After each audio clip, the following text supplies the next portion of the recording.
Hey Raghunath, tell everyone about our Patreon community. Sure, Kaustubha. The Wisdom of the Sages Patreon community is an incredible online yoga resource.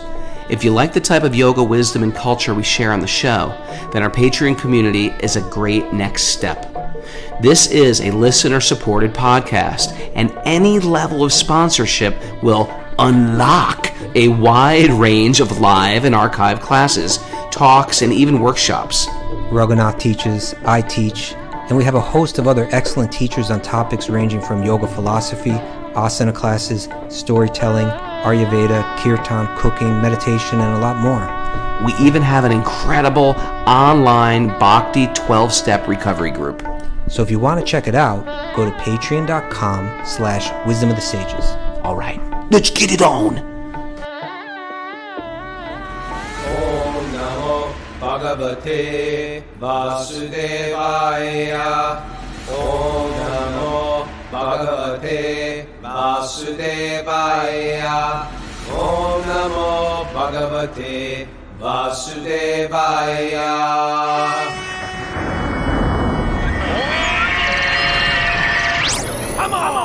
Live from Big Bear, California. This is Wisdom of the Sages, a daily yoga podcast with your host, Raghunath, and co-host and senior educator at the Bhakti Center in New York, Kaustubha Das. Welcome to the show, and welcome to Sleeping Saturday.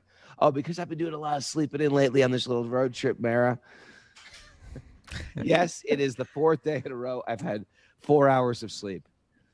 And I tell you, now I feel like I'm losing my mind. I hit that point. You look like it too. I feel strong. I feel empowered. Well, you're walking around in a Now bathrobe. I'm like ready to kill somebody. The fact that you're walking around in a bathrobe is not a good sign. I'm walking around the bathroom in front of a bunch of strangers. I'm here, people. Check all these beautiful people. They're also up at 5 a.m. And I'm here with our favorite Kumadini, who I've known for. I was trying to figure out how I even know you, and I can't even come to any conclusions. But you used to run a Core Power Yoga Instagram. I know you from Instagram. Oh, from Tukram. Okay. Well, I used to teach at her studio. I would bring me and I'd do some workshops, and then we just became closer friends over the years. And we went to Bhakti Fest together once. That was a long time ago. I've known you for like 20 years almost. Great yoga studio in Los Angeles, Veda Yoga, and she's doing a teacher training. And I'm out here teaching for the weekend with the crew, with the posse. And Kumi is a teacher on our show, meaning on our Patreon group. People love Kumi, matter of fact. Very cultured teacher. It's hard to find a real cultured teacher who's been doing this for a while. And she's also has an incredible depth in her spiritual life as well. So I'm always honored to be with her. And we're in this beautiful house in Big Bear. And my kids have no clue where I'm dragging them to. I'm just dragging them all over the country. And Bhakti Justin's still here. He's still holding it. He's strong. He woke up early. He's sitting there chanting to himself. No one knows him. They think he's nuts. But everything is going good. The wedding of Madhu, our beloved Madhu, was beautiful yesterday. All right. It was really gorgeous. It had a blend of, he's Italian, so it had the blend of like a mob wedding meets something transcendental. We all went Did out they for play any Frankie Valli at the reception or something like that?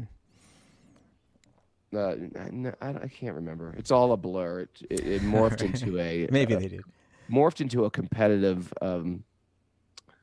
Glove eating contest. What do you call that? No, a competitive foosball game. The wedding to me, that was the highlight. The competitive foosball game.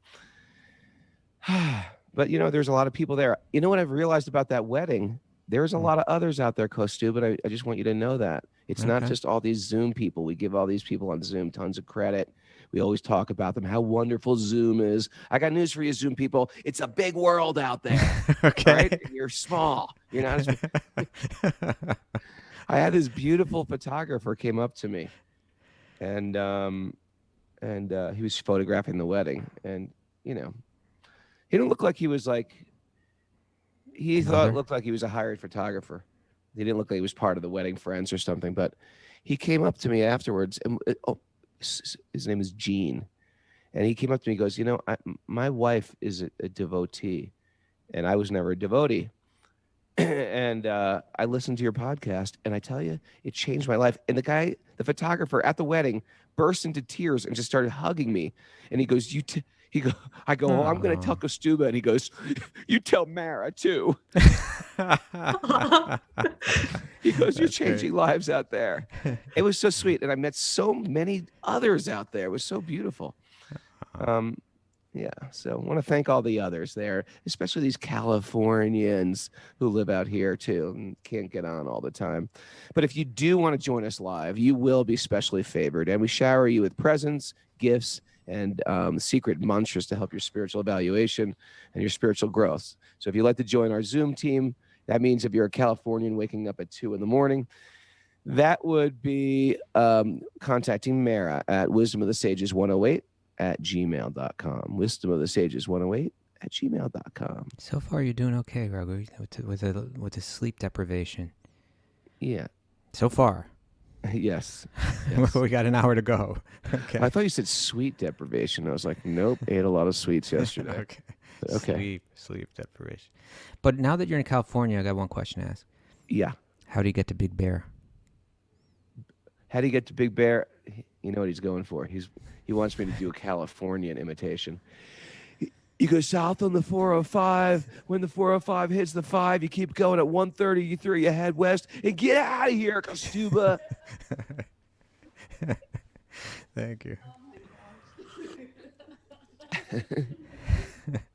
All right, Mara, let's start the questions.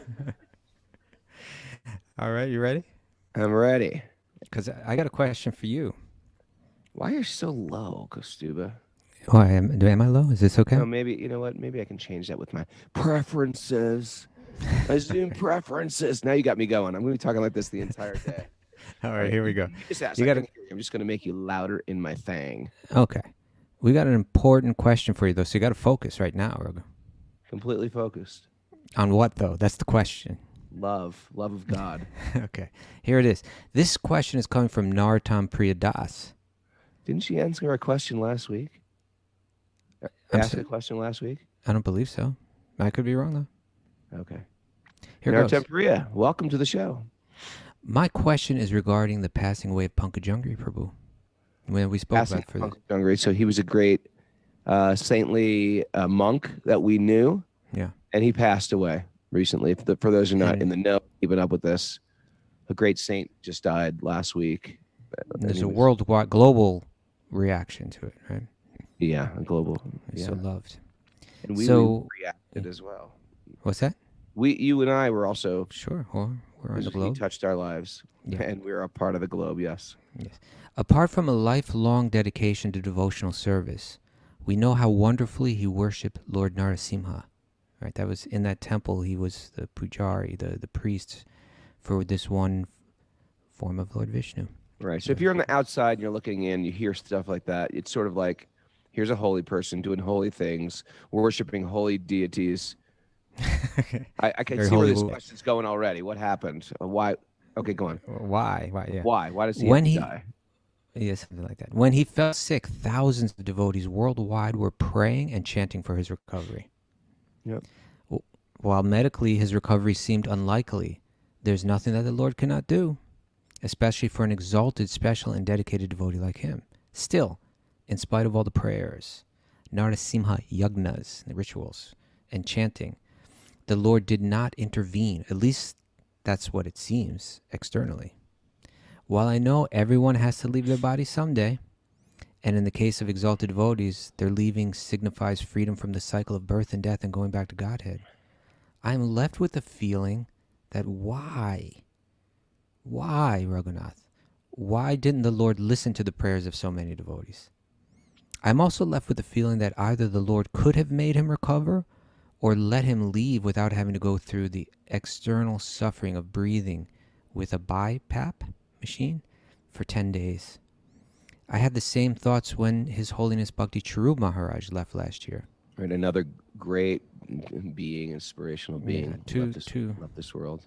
Both who passed away with COVID-related, ailments.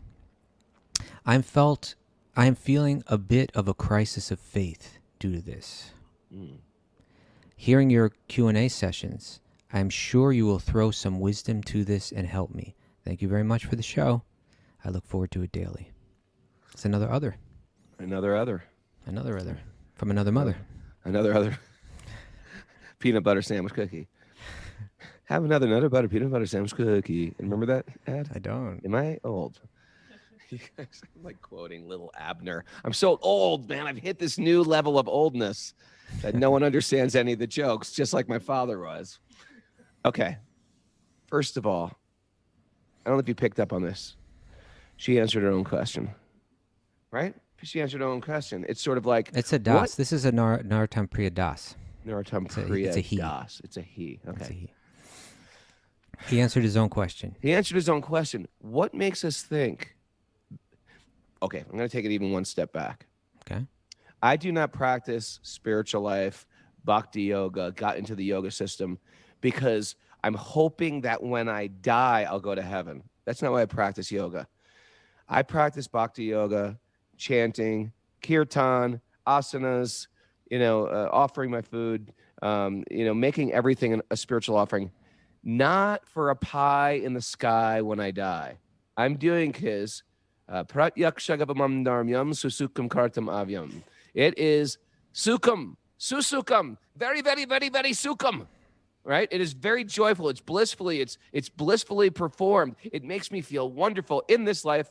And I have no clue because I've never had a future life that I know of. Until maybe tomorrow you'll figure that out. Tomorrow, and Drew Lawrence, don't forget, we are an incredible astrologer tomorrow on the show. All of us are going to be here too. But I don't know what's going to go on in my next life. That's not why I'm doing this. I'm doing it for the value it gives me in this life, which I find exponential compared to my mundane life previously. And even my mundane just a life little bit. Even just a little bit. You're not concerned about... Listen.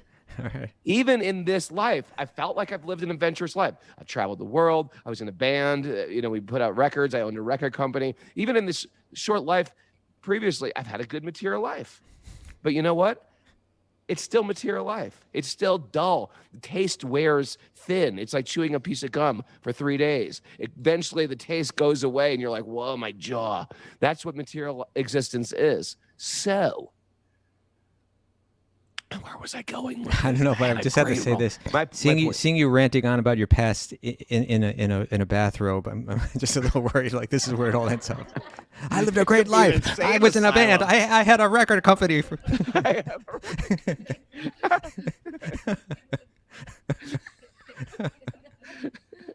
So, anyway.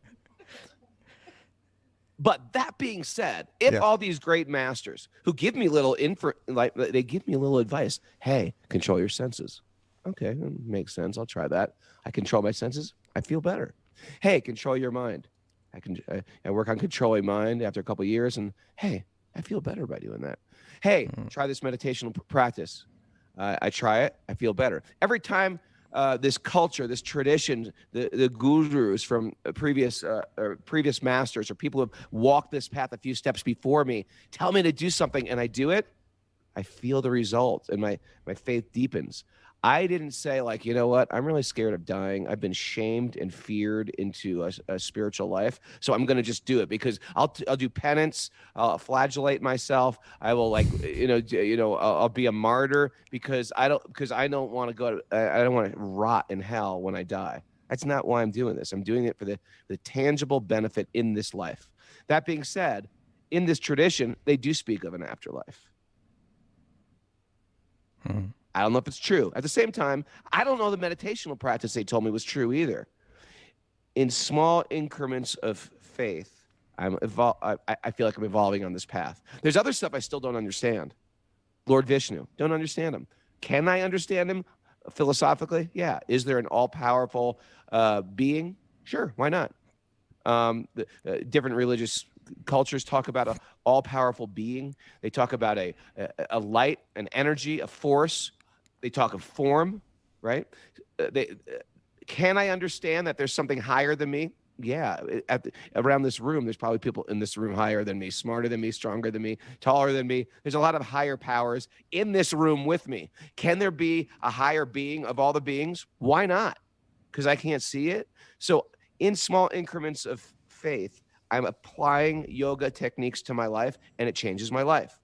These other people who have walked this path before me have also said, hey, there's some other things you don't understand. Just keep going. they will be revealed to you. And that's where we're going on with this. That's like the hill we've been skiing down all these years.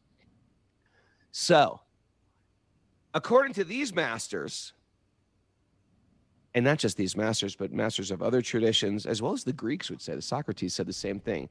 How do we know this life is the precious life and the other life is like, Socrates said, you don't know what's on the other side. It could be exponentially better than this side, and you're trying to cling to this side? What to speak of? He answered his question when he said, I know that, it's been told to us that when people die, they stop the cycle of birth and death. Okay, there you have it. Our idea is that when especially for a person in this practice, our great joy comes from this practice.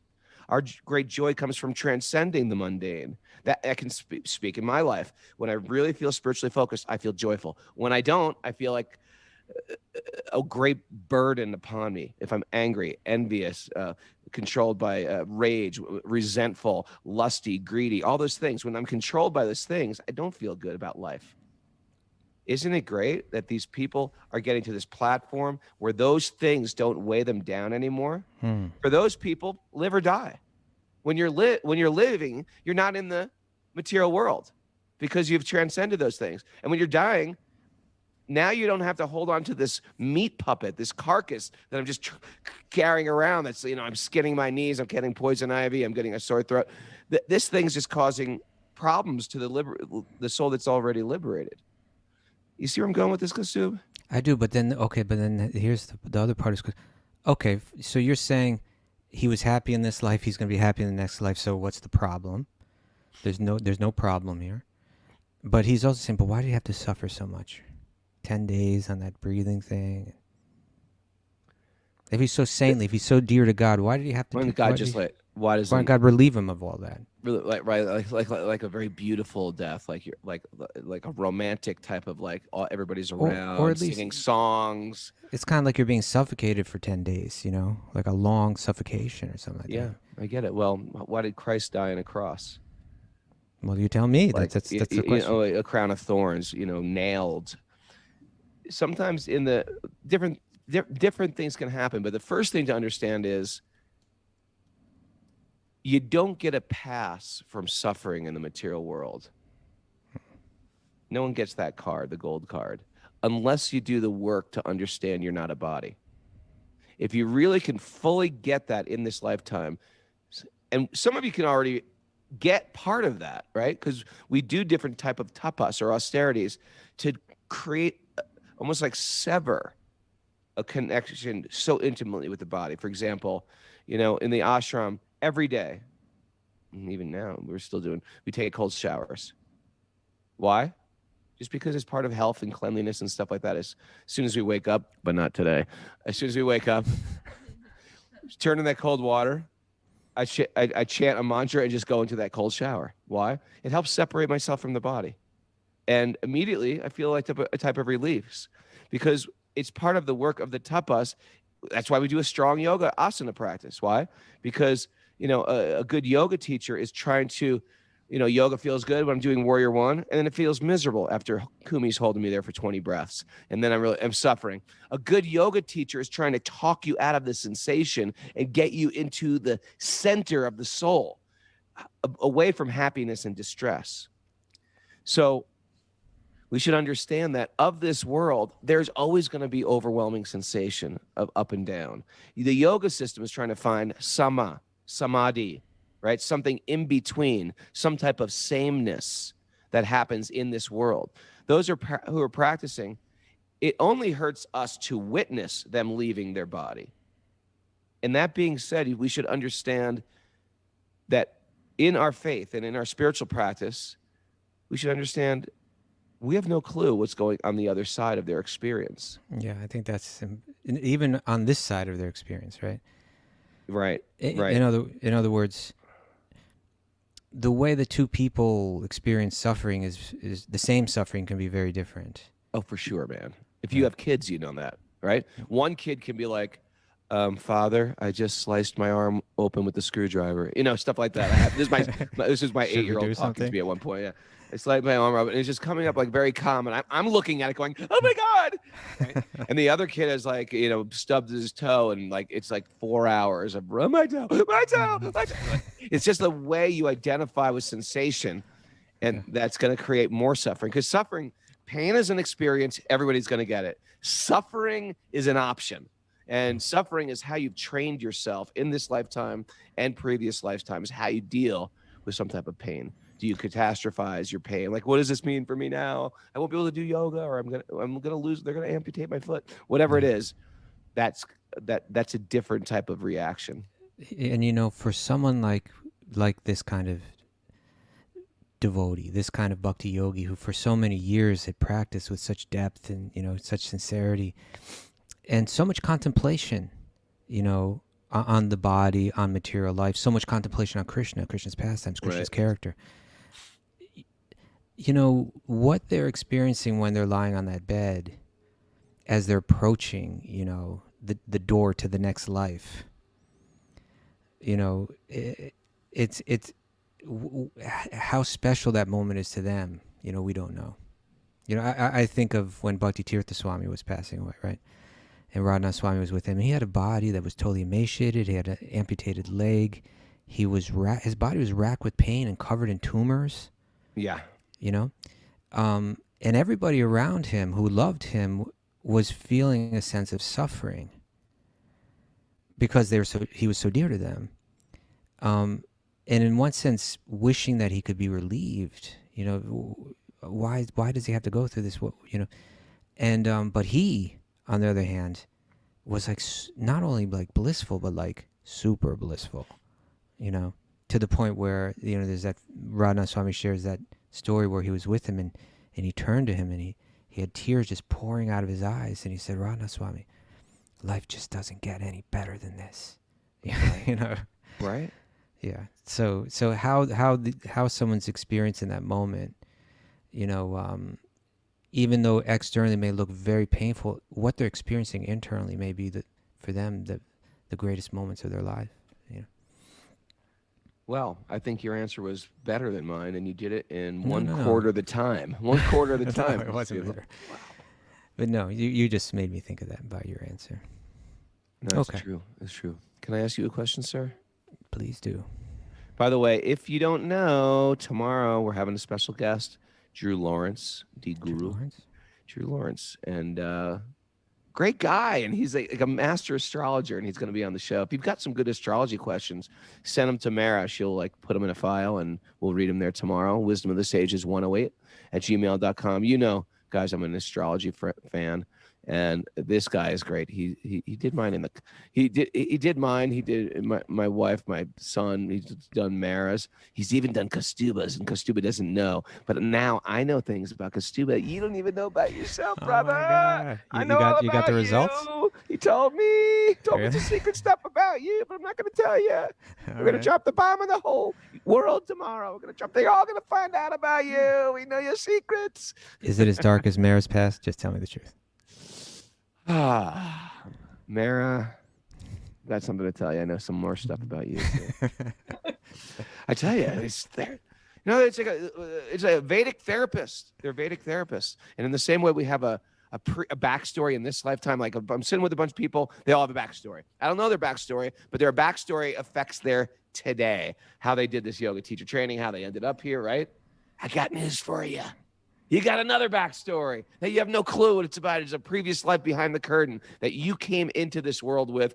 How you chose your family. Oh my God, don't tell me that. I chose my family. You don't know my family. Guess what? We've been making crazy choices for lifetimes, some of us. Because we do. How do we know? We do it in this lifetime. Anybody here made a crazy choice? Yeah. Anybody willingly said, I'm going to choose something nuts right now. I'm going to do it. Come on. Nuts, insanity, chaos. Get in the car. We're going for a ride. And that is our life after life after life. And it's real. And so anyway, astrology is it's like a mathematical way to figure it out. It's not the guy's like a mystic with a eye patch and a bandana on his head. It's just like these people are getting to it like mathematicians, and you could do it It's just like a. Okay, Raghunath, we believe you. Okay, I'm just saying. Well, you know what? Some people are like, yeah, I like the show and I like yoga, but, and those people, I'm just going to try to say, you know what? Give it a chance. But this bathrobe ranting will not help them. It's going to swing them the other way. You know, with a guy in his bathrobe. You know what? Like, We got an Airbnb and they have bathrobes in the closet, so I wore it.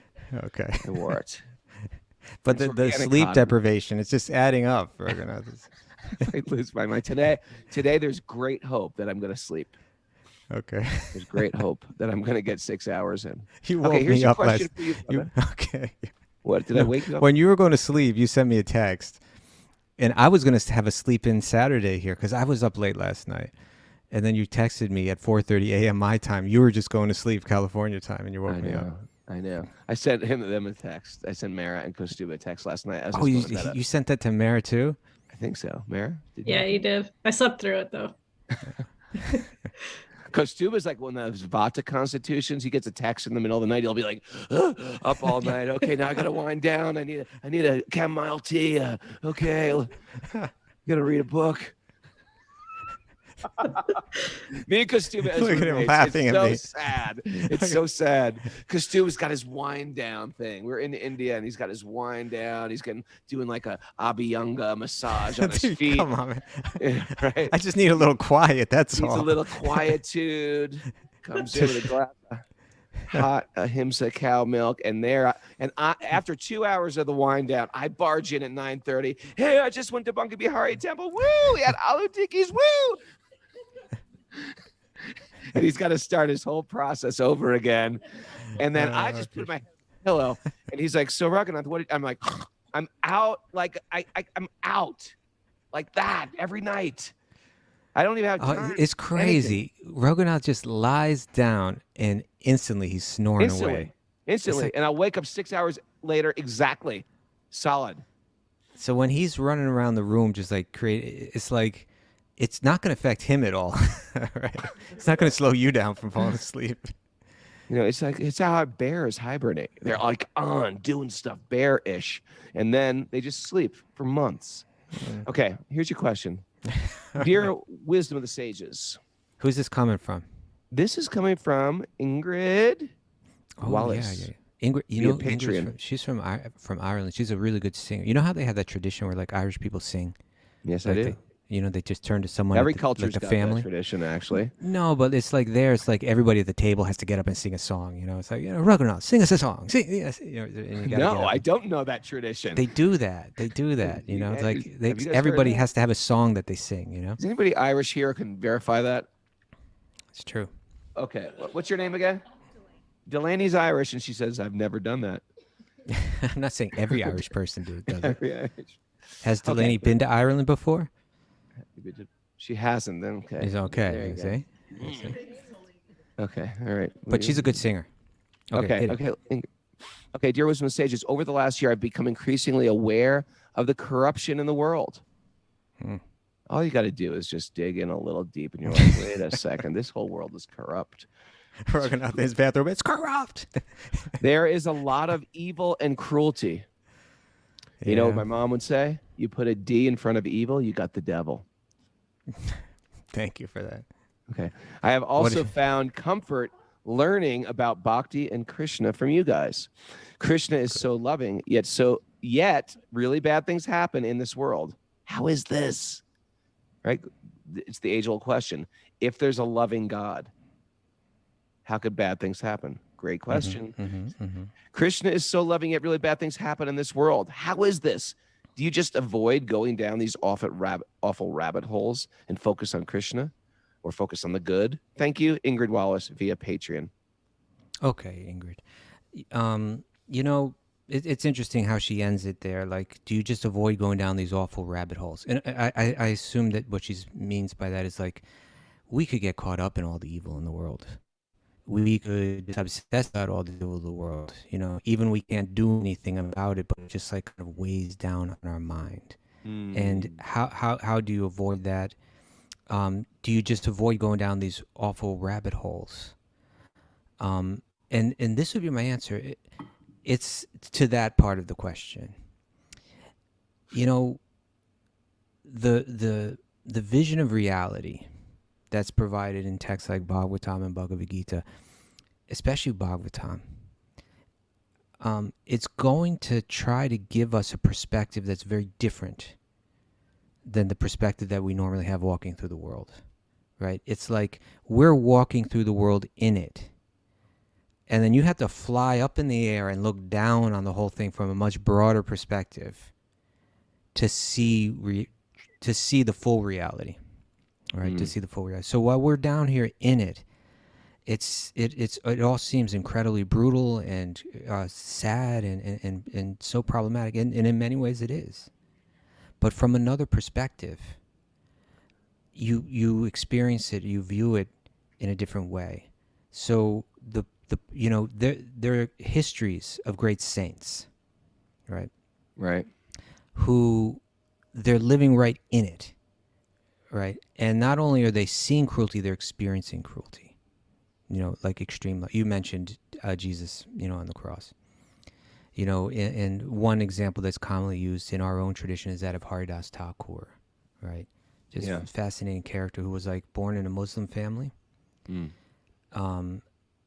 Within under Muslim rule, but his attraction to chanting Krishna's names just arose in his heart, and he couldn't let it go.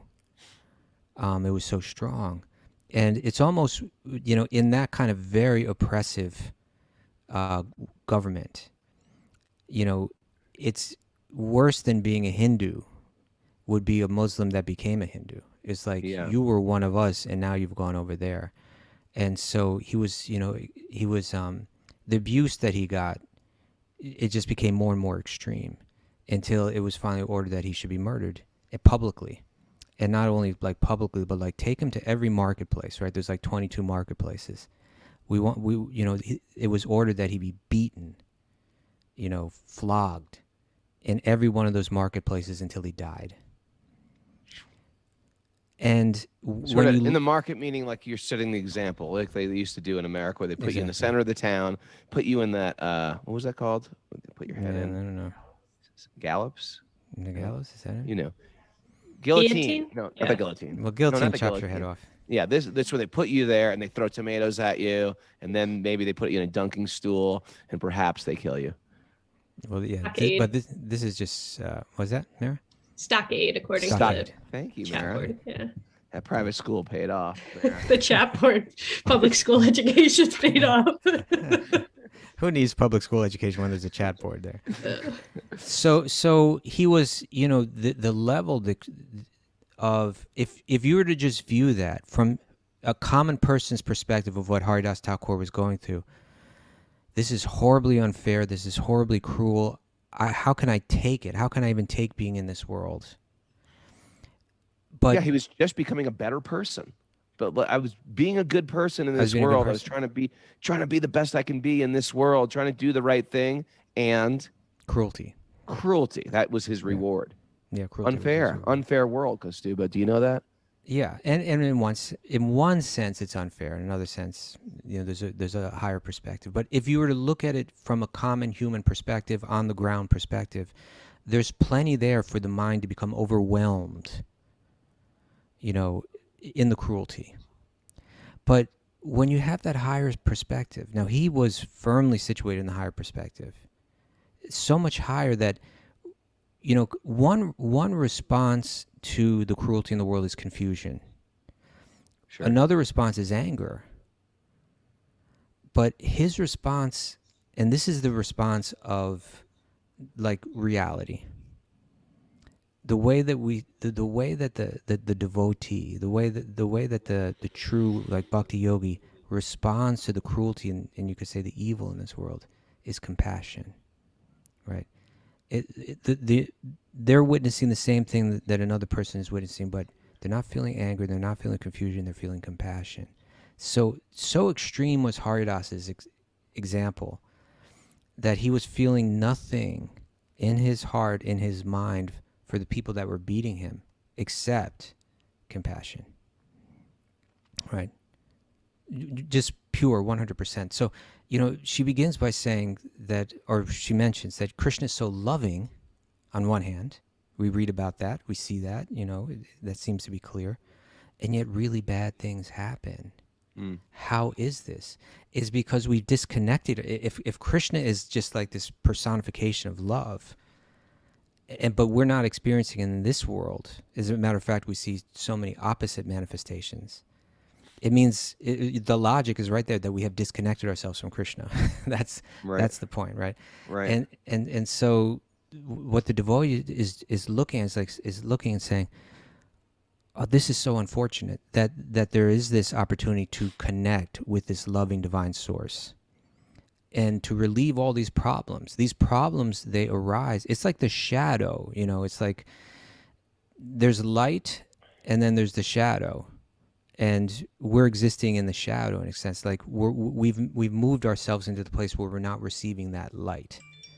Not receiving, if Krishna is loving, receiving, not experiencing, the beauty of love, and we're relating to one another, in ways that have such horrible consequences or such a horrible types of friction.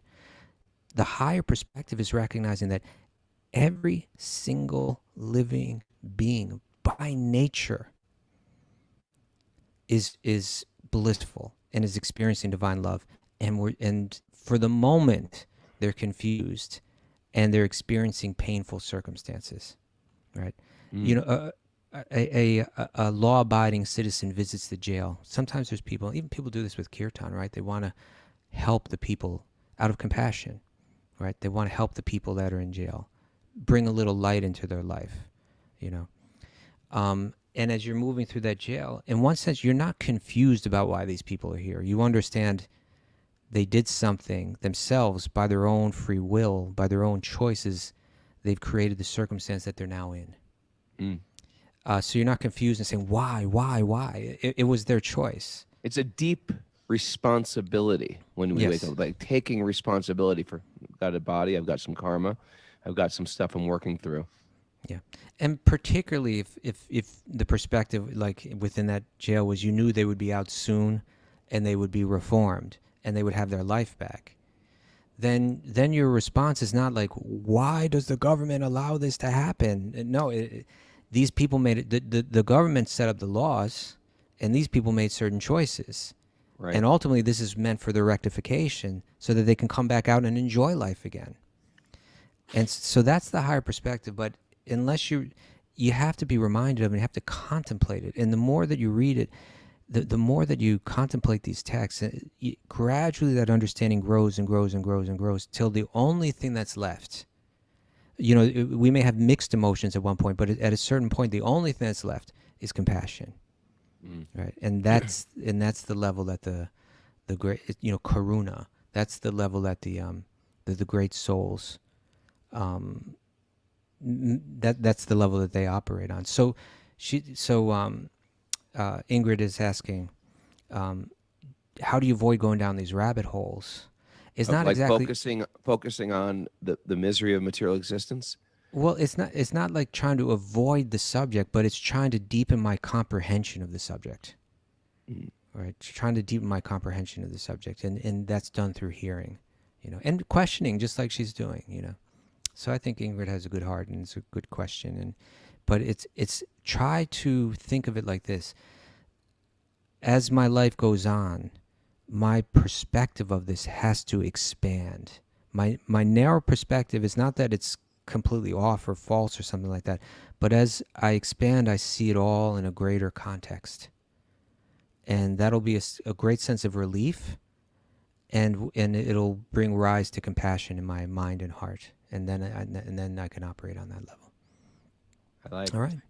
I mean, confusion. You mentioned confusion is the way people deal with it. What was the other way you said? Anger. And another way people deal with that rabbit hole is they stick their head in the sand. We don't want to be that person either that doesn't acknowledge that this world, it's like layers and layers of not just corruption, but things that appear on paper as unfair. So one way we do it is just, that's the spiritual bypassing. I'm over it. Everything's good. Everything's spiritual.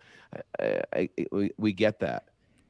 so people practicing bhakti, and anyone who listens to this show alone on a regular basis, they understand we talk about these miseries on a regular basis. It's part of our practice is to understand the temporality and the pain of existence. Mhm. And it's not just to be morbid, it's to really make life worth living, like make every day a special day, a focused day.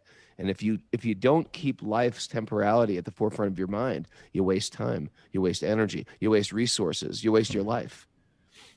Thank you, Kaustubha. Well, Raghunath, you have a way of taking a nothing day and And suddenly, suddenly making all see worthwhile. yes, you No do one that even for me. knows what we're talking about except Kathy Haggerty. She's laughing. Everyone else is. We know. It's We know. okay. All right. I got a question for you from Jerry from Texas. Hit me. Texas. You ready? You've Texas. just been through Texas. Great, sweet people in Texas. Are they? Sweet people. Yeah. All right. My mother is from Texas. Oh, really? Yeah. All right. You ready? Yeah. Jerry from Texas writes via email, I've been an other since Wisdom of the Sages started. And I thank you deeply for your service. I was introduced to Bhakti at a rainbow gathering several years ago by Mitra Das. Mitra Das is a listener. He's a great soul. He's a great soul, Mr. Das. Yes. So at a rainbow, have you ever been to a rainbow gathering, Rogan? I've never been to one, but I've heard of them. Justin's like, I have. It's just like, what's the deal with the rainbow guy? Everyone's naked, living in the state forest. No, some people are naked. Some people are naked. Hippie-ish stuff in the forest, and There's no money. there's no money. Right. They're using pine cones as currency, stuff like that. I'll give you 4 pine cones for that cup of tea, please. So in any case, Jerry met Mitra Das at a rainbow gathering several years ago, and thanks to him, I am on the journey deeper into the practice. I understand That's called your. I just learned this, right? Yeah. Kripaya Patra. Leaf of mercy, cup of mercy. A cup. It's like where you've got who actually came and touched your heart and plant. Because we're not getting bhakti from reading a book. We're getting it from a person who's actually living something, and they've touched your heart, and you say, "I want that. I want what this. I want that." And these people have become your cup of mercy. They poured mercy in you just a little bit. Fill the That's cup. sweet.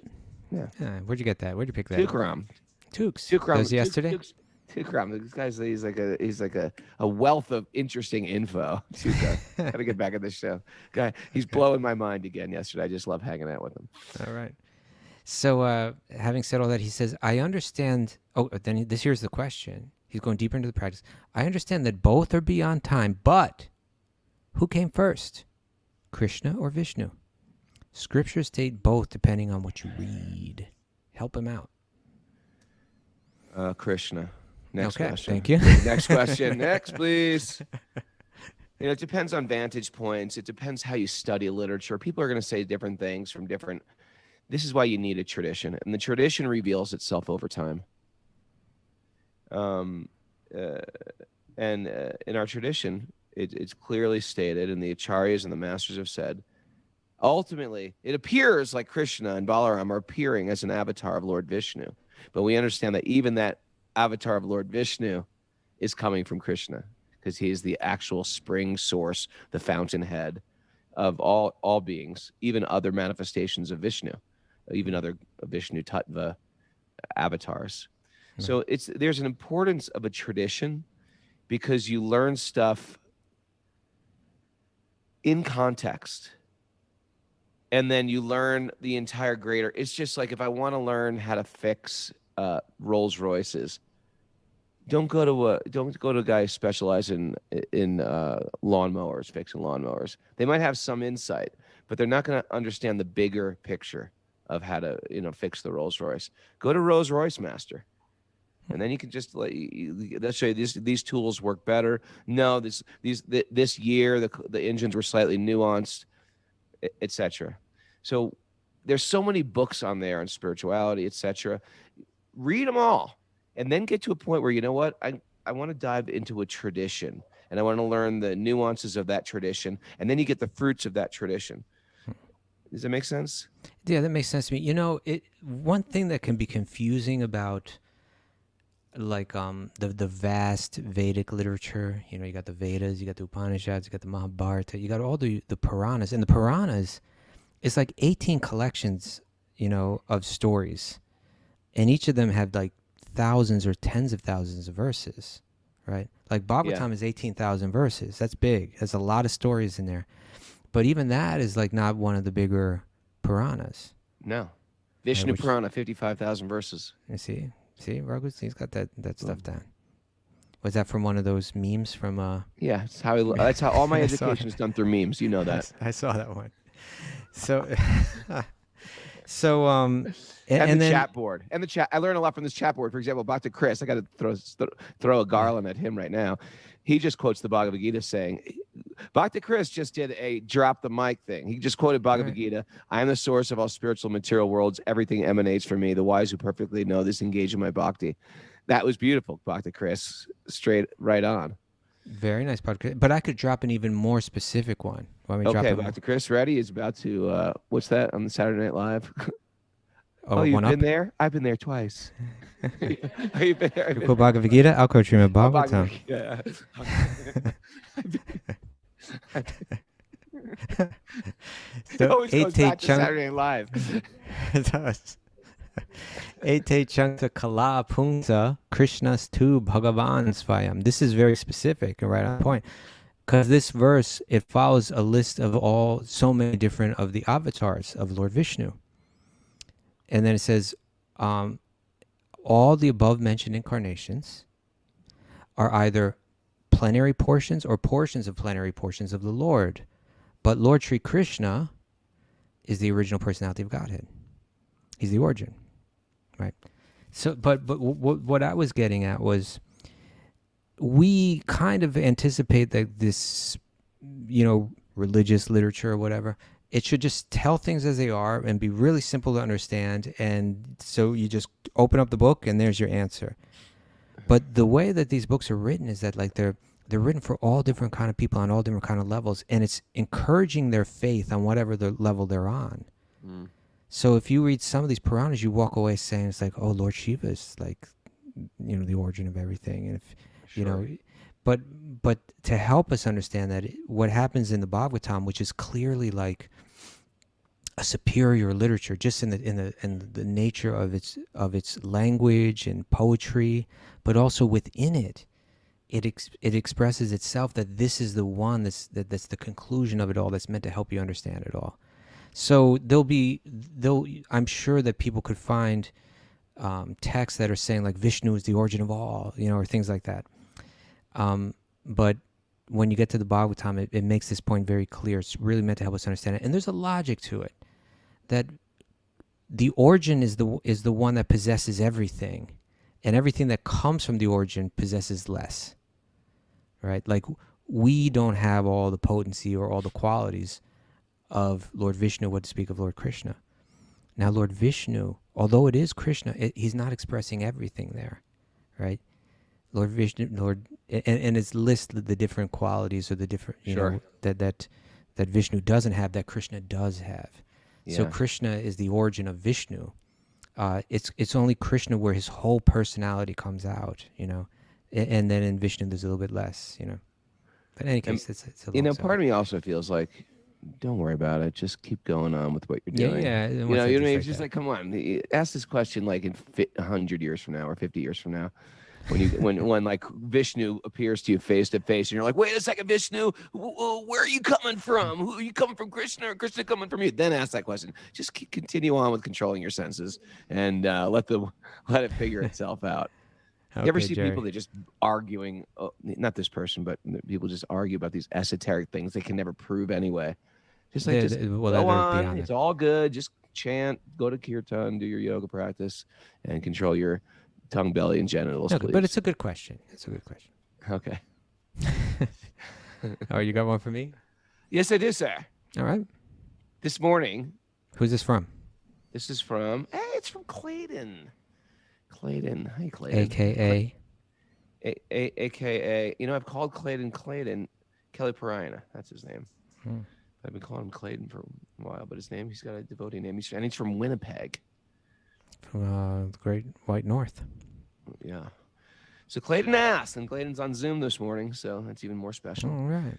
This morning, Kaustubha talked a lot about the formula. That was yesterday morning. Okay. To get Krishna as the wrote formula to get Krishna as your husband. It was so funny. I read it. Like, he talked a lot about the formula. I thought he was talking about the man-made drink that you give to little babies. I was like, when was Kaustubha talking about the formula?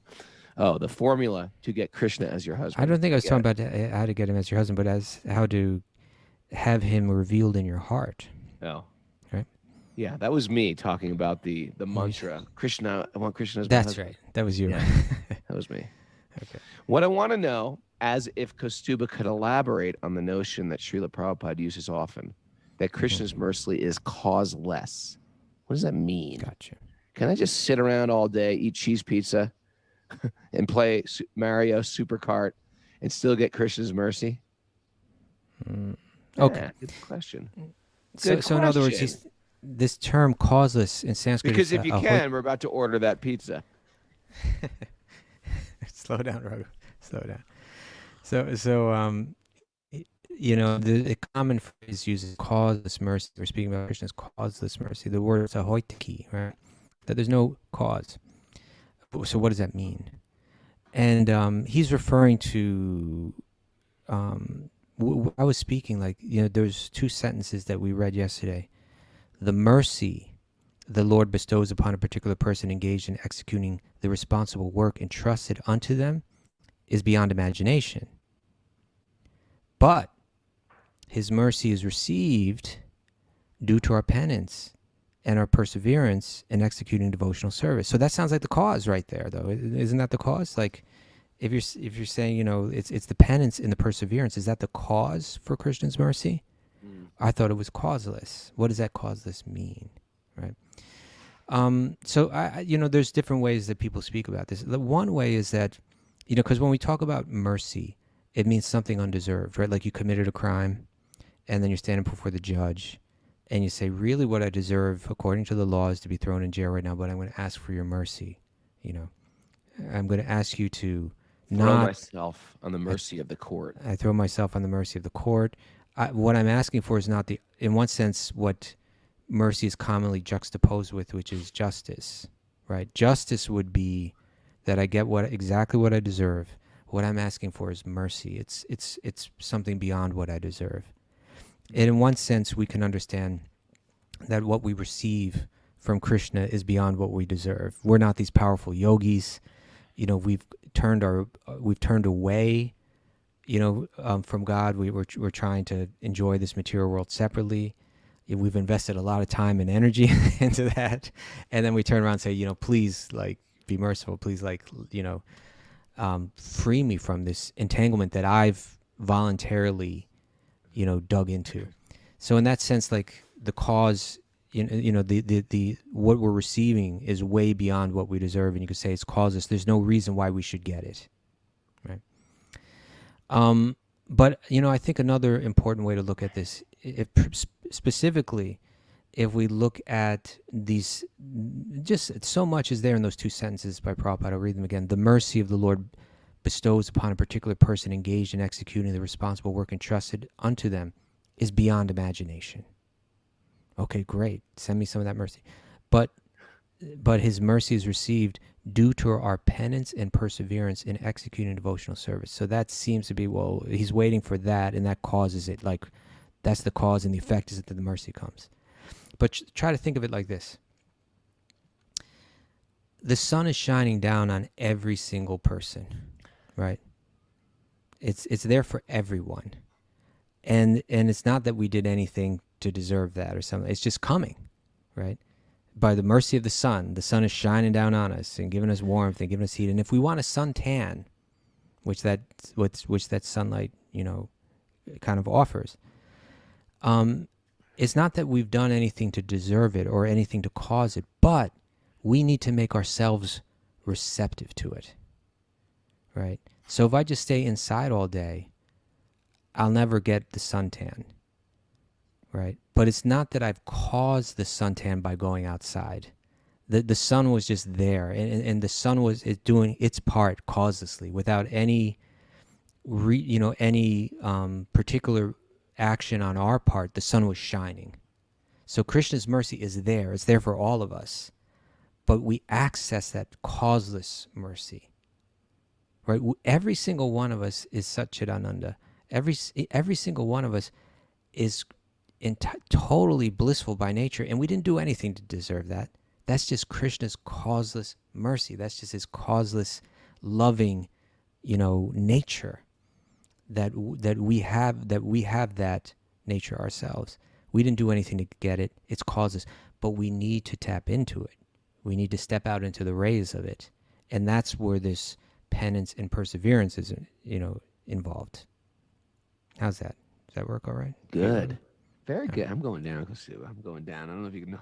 Yeah. Okay, just got hit with this. Oh, well, it's 9 a.m., so we just ran out of time. So you made it. You made it, Raghu.